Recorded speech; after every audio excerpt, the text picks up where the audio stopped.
निर्भीड, निपक्षीय, रोखोक, कणखर वाहनाचे लोकप्रिय live news channel Pandharpur live.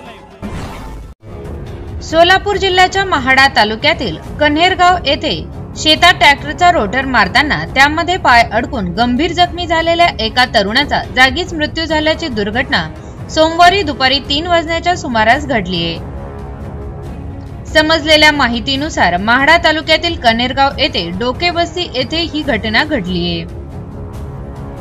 Mahadev उर्फ अण्णासाहेब तानाजी डोके, वय वर्ष 35, राहणार कन्हेरगाव, तालुका महाडा असे मृत तरुणाचे नाव आहे। मयत महादेव हा तरुण अविवाहित असून आई वडिलांचा एकुलता एक मुलगा होता। त्याच्या पश्चात आई वडील व 2 बहिणी असा परिवार असून एकुलत्या एका लेकाचा ऐन तारुण्यात झालेल्या मृत्यूमुळे सर्वत्र हळहळ व्यक्त होत आहे।